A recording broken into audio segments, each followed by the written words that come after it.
Yo, YouTube, what's up with your boy, Sports and Fitness Rants? I'm back, guys. Click that like button.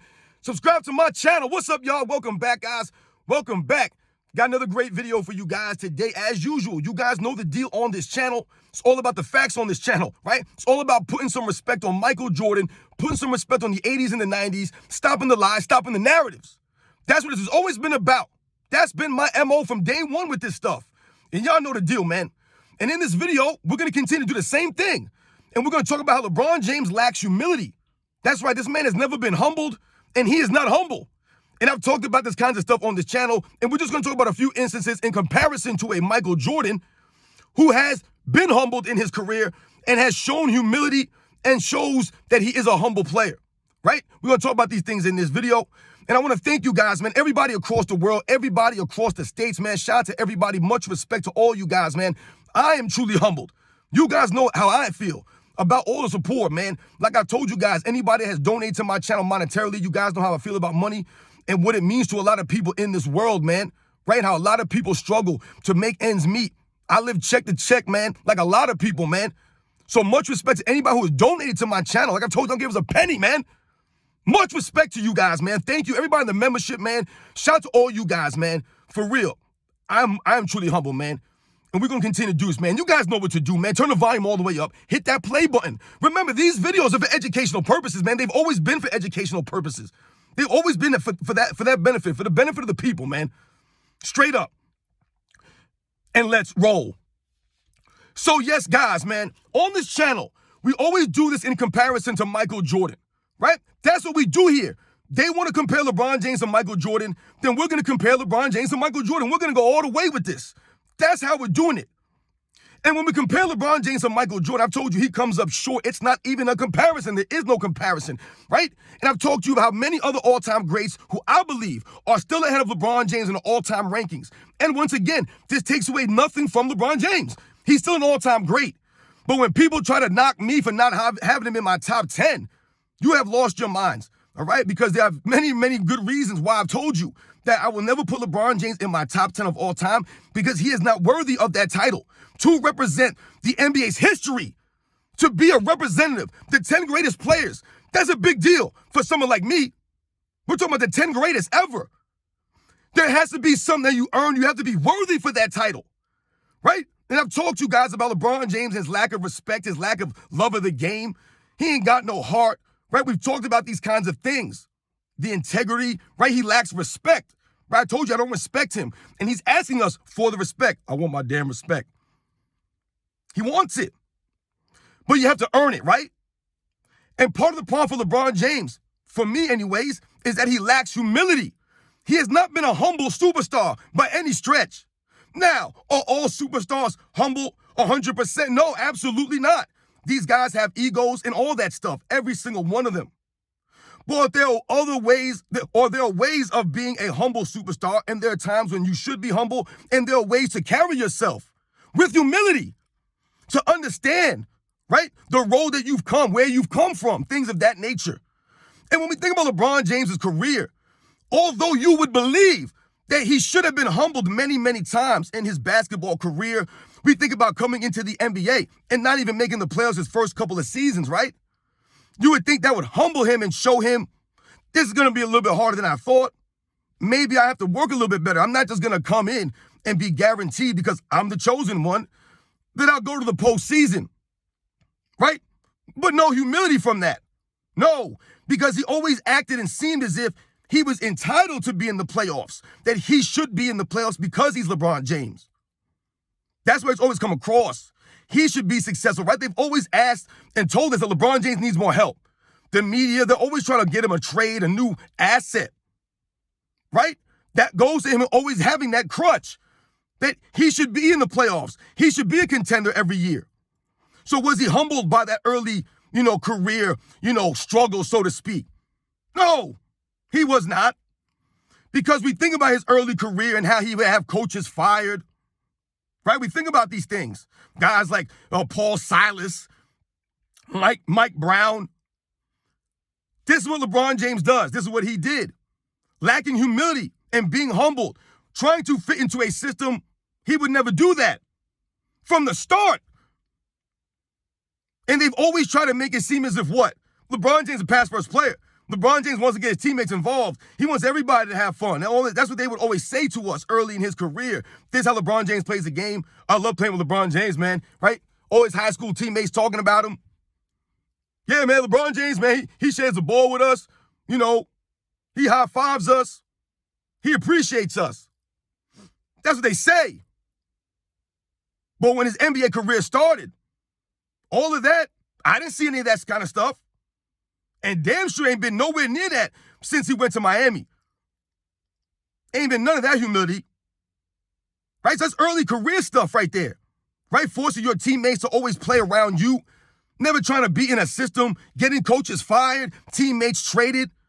Right? People always pointing at the teammates, even to this day. Yo, LeBron James carried a bunch of bombs to the finals in 2007. That's lacking humility and being humbled by the fact that your teammates did help you. You did have some quality role players there. You didn't maximize them. Where were you at? Pointing the finger from day one. All these years later, we think about Michael Jordan. We think about him. Look how his career started, right? LeBron James coming to the NBA as the chosen one, right? And people will try to use that now as an excuse or a reason why LeBron James is an all-time great or greater than Michael Jordan. That's part of the reason why he's a GOAT. Yo, LeBron James been playing with all this pressure since he came in the league, man. They actually used that. What pressure? LeBron James has never had any humility, never been humbled. Everybody's been telling him he's the greatest. He even said himself there's no pressure when he first came in the league. You guys remember that interview? There's no pressure, right? He tried to say all the right things early on. It all changed real fast. Real fast. No humility. Michael Jordan coming into the league. What was Michael Jordan met with? Right? First, Bobby Knight tells these guys, right, the Portland Trail Blazers, to draft Michael Jordan and play him at center. This is what he tells them. That's how great he believes Michael Jordan is. But they don't buy it. Right? And then what happens to Michael Jordan? If you guys remember, let's go back. Michael Jordan gets forgot at the airport. Where are the Chicago Bulls? They don't even go and pick up their number 3 draft pick. They leave him at the airport. Everyone knows that story, right? How he ends up becoming best friends with the limo driver who was there to pick up somebody else. He offered Michael Jordan a ride, a young rookie Michael Jordan from North Carolina in one of the biggest cities in America and the biggest airport in America, O'Hare International in Chicago. This is where he was left. By the Bulls. The entire organization. No one remembered this man. They didn't set their alarm clock. No one came. Humbled from day one, Michael Jordan. Humbled. Day one. That's for being humbled. And what did Michael Jordan do with that? Being humbled and being treated that way. I guarantee you, he took it personal. And that's why I believe, and I've talked about this in other videos, Michael Jordan being left at the airport was part of the beginning of him not liking and having a grudge against the organization of the Chicago Bulls and taking the approach that he took towards them. You guys remember the following season, right? Michael Jordan was humbled yet again, right? Come out, have the sensational rookie season. One of the greatest rookie seasons, if not the greatest rookie season in NBA's history. I would say it's the most iconic rookie season in NBA's history when you think about what he meant to the NBA coming in. Air Jordan, the sneakers, right? The commercial, all this stuff. I believe that Michael Jordan's rookie campaign is the most iconic rookie campaign for an individual player in the history of the NBA. Like I said, when you just think about what it meant to the game and what it meant as far as like individuality, like I said, the sneakers, all this stuff, man. Right? What happens though? After that sensational rookie season, all this stuff, broken foot, a couple games into your next sophomore season, broken foot. People saying Michael Jordan may never play basketball again. It might be that kind of foot injury where it's a chronic thing. So when Michael Jordan tries to come back, being humbled once again, Michael Jordan using that as fuel, right? Not acting entitled, not feeling a woe is me mentality, a loser's mentality, like a LeBron James. He uses that, does the rehab, works to get back, and tells the Chicago Bulls, I'm playing. We're not sitting out for the draft pick. And this is where I tell you, this is what comes back to bite them in the butt. Him being left at the airport, he ain't doing them no favors. And he wasn't doing them a favor in 1986 when they wanted him to sit out for the rest of the season. He was like, nah, man, I'm playing. We can still get in the playoffs. We can still be competitive. That's what it's about. The wins and the losses. About having some heart, man. Michael Jordan being humbled. First 2 years in the league. Leave him at the airport. Broken foot second year. Meanwhile, he's dodging coke heads on his team. All the other things that are going on around him. The hype. This is humility. This is Michael Jordan coming in. Right? Not everybody pumping him up. His teammates are jealous of him. Right? Like they'll say that LeBron James' teammates were jealous of him.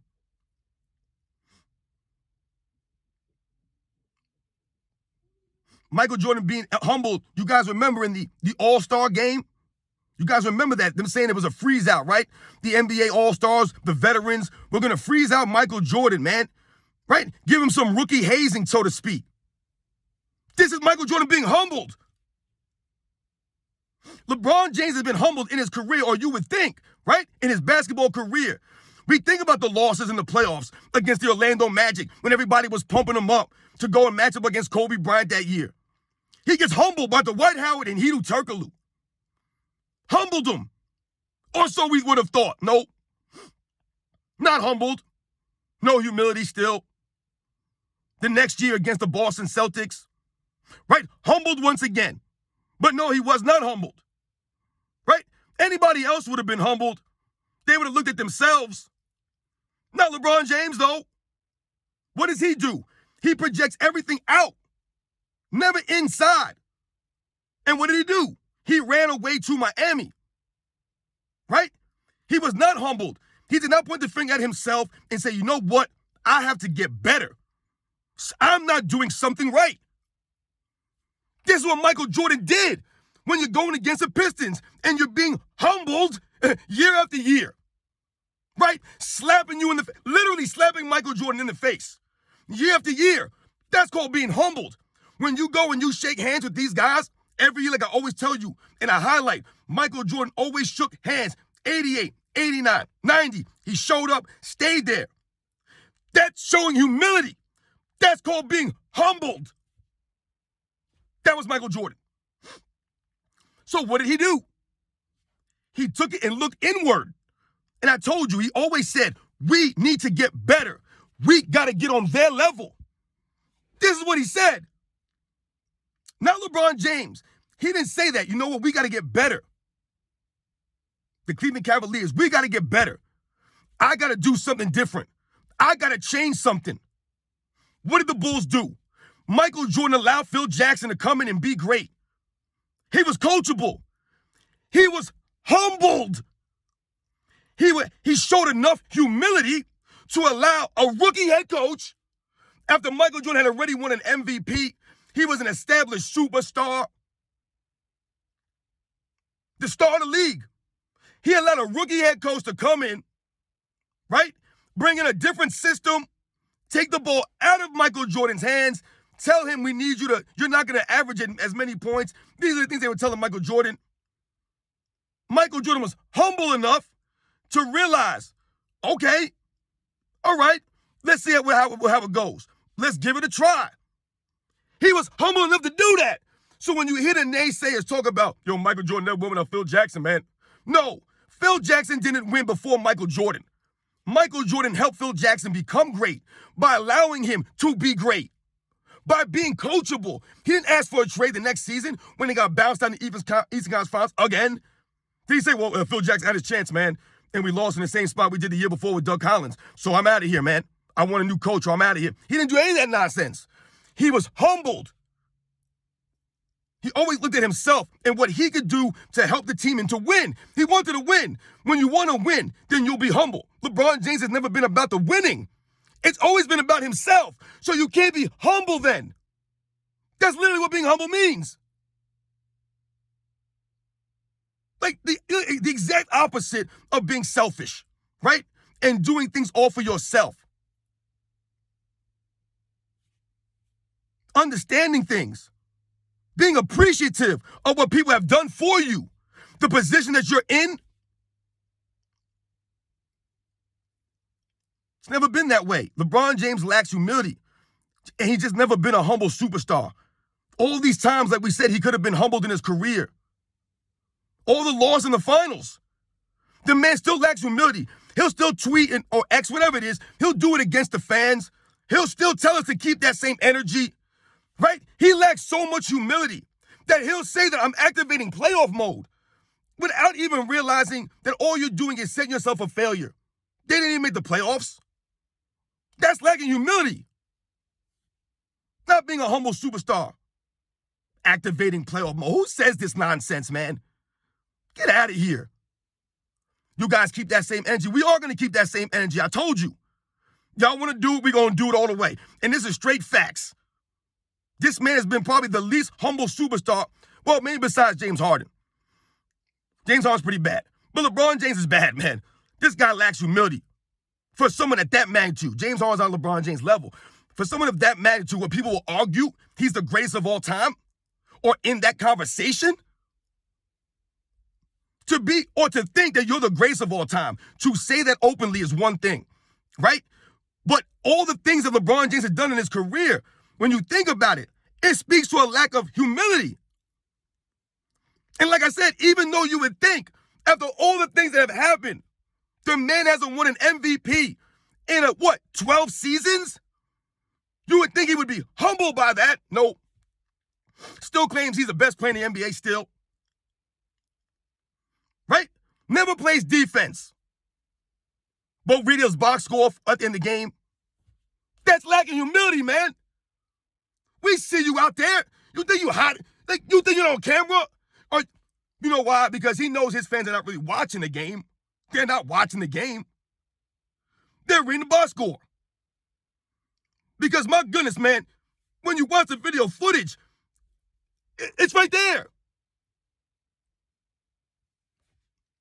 The man can't even move on D anymore. There's no effort. A lack of humility. You know, I can lead the league in scoring every year if I wanted to. That's a lack of humility. I've never heard Michael Jordan say that. Yeah, I can lead the league in scoring every year. That's why I do that. I never heard him say them nonsense like that. No, I can guard players 1 through 5. I should have won Defensive Player of the Year. What? What I heard Michael Jordan say was, I don't want people to only talk about my offensive game. I want to be known for both sides, for being an all-around player. That's what he said. He didn't say, yo, man, I'm going to get a Defensive Player of the Year. I'm the best player in the year in the league. I'm Michael Jordan. No, he went out there and earned it with his play and proved it with his play. This guy lacks humility when you make statements like that. My God, man. Where's the respect for the game and the other all-time greats when you say these nonsensical statements?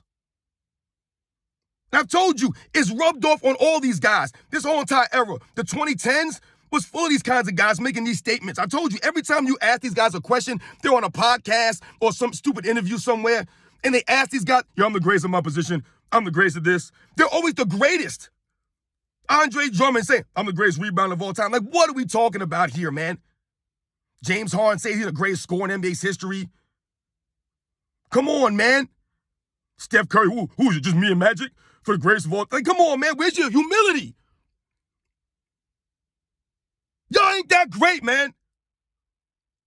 LeBron James is the greatest of all time. He's nowhere close to that, man. He should show some humility, man. And he should understand. That's why a lot of the fans ain't feeling you like that, man.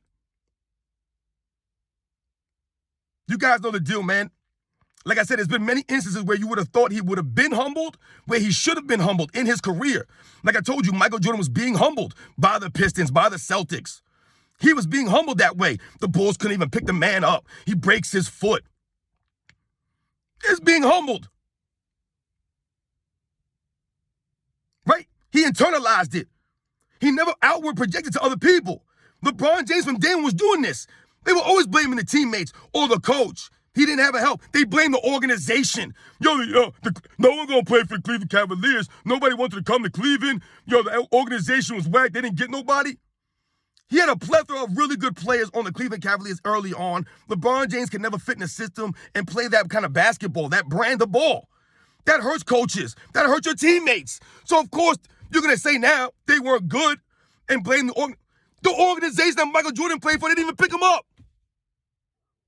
They didn't even pick him up. They forced the man to retire in 98. They couldn't even keep the man. He wanted to keep the head coach. They wanted to fire the coach. They wanted to keep the same coach and keep the team together. And they're like, nah, man, we moving on from these guys, even though y'all won 3 in a row. This is the organization that Michael Jordan was playing for. And y'all are really going to try to use the Cavaliers organization and nobody wanted to play there? Who came and played with Michael Jordan?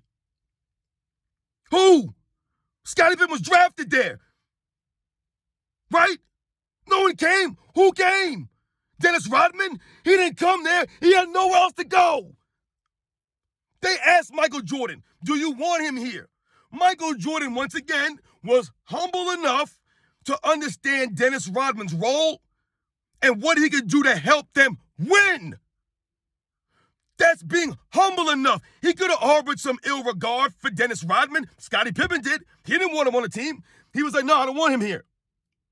Michael Jordan was like, yeah, I can handle him. And we could use him. He was going there because he had nowhere to go. This was not Rodman saving them or saving Michael Jordan.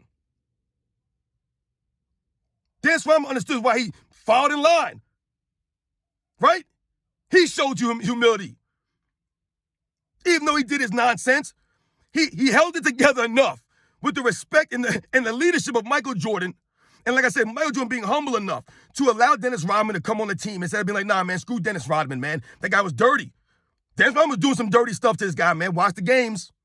He was. Michael Jordan could have been salty about this stuff. He was humble. You guys know the deal, man. Once again, there's not hate on LeBron James. He's an all-time great. I've always said that. I've never lowered him to some other thing. I'm just telling you he's not top 10. And these things, the lack of humility, the lack of respect, the love of the game, all these things, the integrity, all this stuff that we talk about, it's evident. And that's a big problem that I have with him and a lot of these other guys, man. These guys that are all-time greats. We're holding to the standard, guys. Remember that. It's the deal, man. I'll catch you guys on the next one.